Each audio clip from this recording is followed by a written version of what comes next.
بسم اللہ الرحمن الرحیم۔ یہاں ایک سوال جو بڑا اہم آپ کے لیے ہے، آپ کے لیے ہی سہولت کرنا فی سبیل اللہ، یہ میرا کام ہے، اللہ تعالیٰ قبول فرمائے۔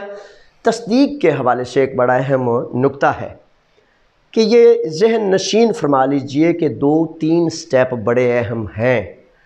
آپ نے اپنا برتھ سرٹیفکیٹ، فیملی سرٹیفکیٹ یا کوئی چیز بھی گریک سفارتخانہ سے تصدیق کروانی ہے تو اس کے لیے نمبر 1 پہ کیا آپ کو کرنا چاہیے؟ سب سے پہلے آپ نے دیکھنا ہے کہ آپ کا وہ برتھ سرٹیفکیٹ، وہ کاغذ، وہ دستاویز اس محکمے سے 6 ماہ سے زائد عرصہ سے تو نہیں آپ نے لیا ہوا، کیونکہ گریک سفارتخانہ کہتا ہے کہ یہ 6 ماہ سے قبل ہے۔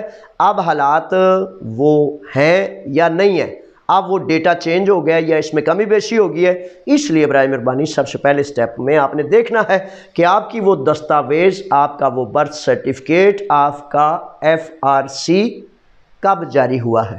اگر 6 ماہ سے قبل جاری ہے تو دوبارہ اس کو نیا لیں۔ اور دوسرا یہاں ہی یہ نکتہ میں آپ کو بتاتا چلوں کہ اگر 6 ماہ پہلے تصدیق کیا گیا تھا گریک سفارتخانہ سے، اس کے بھی حوالے سے یہی قانون ہے، یعنی کہ نہ پہلے جاری ہونا چاہیے اور نہ جب آپ نے یہاں استعمال کرنا ہے۔ یہاں کے یونانی ادارے بھی کہتے ہیں کہ یہ 6 ماہ پہلے ہوا تھا، اب دوبارہ اس کو تصدیق کروائیں۔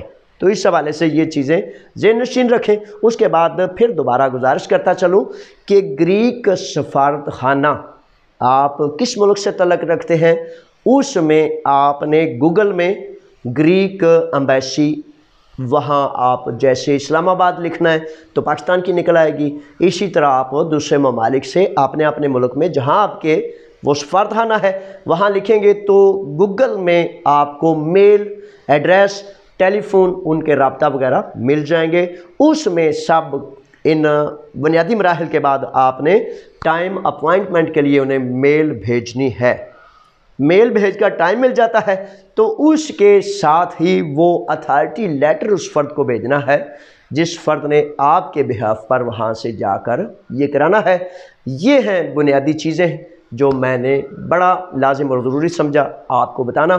اب آپ اس سلسلے میں ترتیب دیکھ لیں، آپ کے مزید سوالات، آپ کی مزید دلچسپی اور شوق سے جو کچھ آپ کو طلب ہوگا، آپ کے فائدے کا اسباب ہوگا، میں انشاءاللہ بفضل تعالیٰ کچھ لیے بغیر اللہ کی رضا کے لیے بصد خوشی آپ کو یہ معلومات باہم پہنچاتا ہوں۔ قبول کرے اللہ، اور اللہ تعالیٰ آپ کا بھی فائدہ اور نفع کا اسباب بنے۔ السلام علیکم۔